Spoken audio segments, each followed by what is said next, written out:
You know, right now, inside every single one of your cells, there's a silent war going on.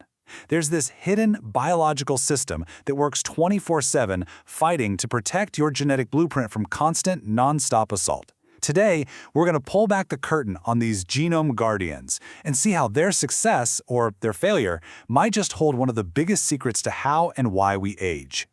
So just think about that for a second.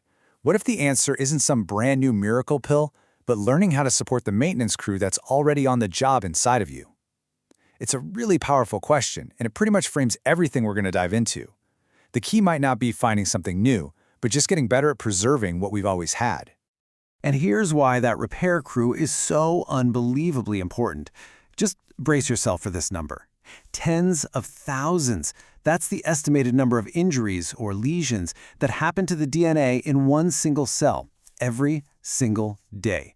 That's a mind-boggling amount of damage, and it comes from everything: sunlight, pollution, even just the basic process of turning food into energy.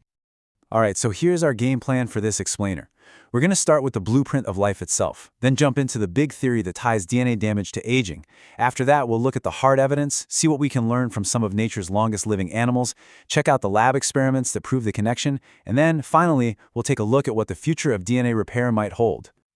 Okay, first up, life's fragile blueprint.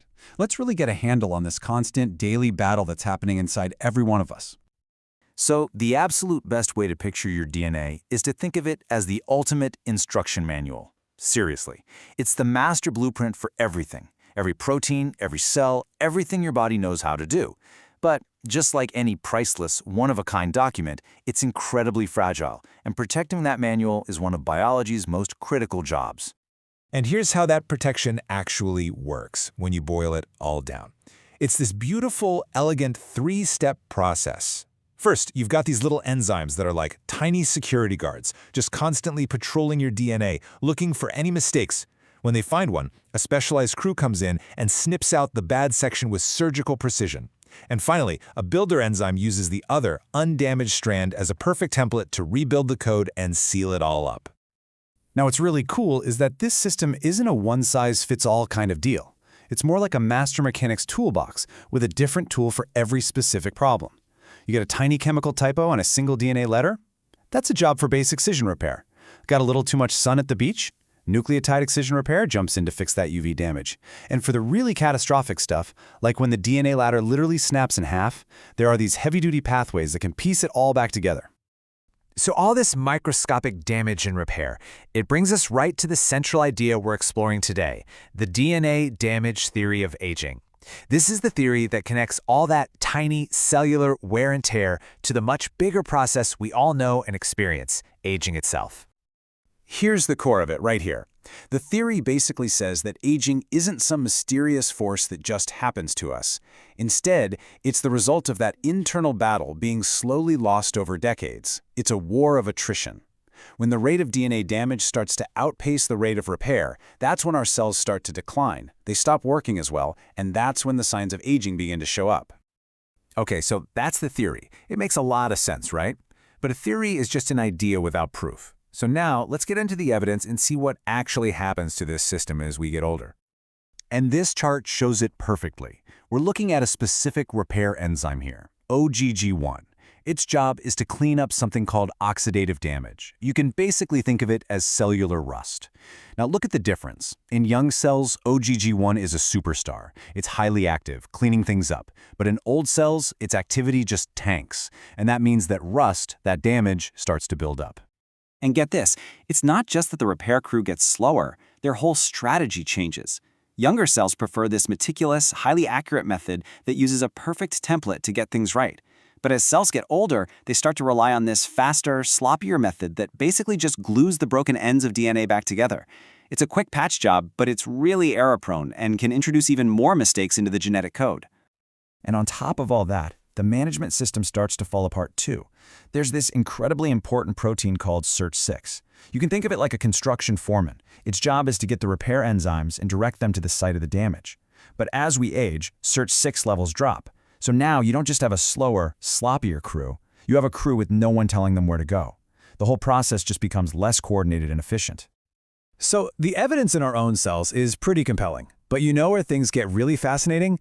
When we look to the animal kingdom, because it's full of creatures that seem to have figured out some longevity secrets.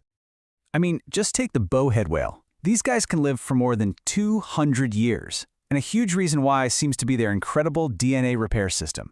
They basically have these souped-up, super efficient versions of repair genes that keep their genome remarkably stable, even over 2 centuries. And then you've got this little weirdo, the naked mole rat. It lives way, way longer than any other rodent its size, and it's almost completely resistant to cancer. What's its secret weapon? Well, a big part of it is that its repair systems just don't seem to get old. They keep working at a high, super accurate level, deep into old age, keeping their DNA practically pristine. Okay, so clues from our cells are great. Clues from nature are fascinating, but for scientists, the gold standard of proof. That happens in the lab. This is where you can really test cause and effect. And this right here, this is the smoking gun. Look at the 2 sides of this experiment.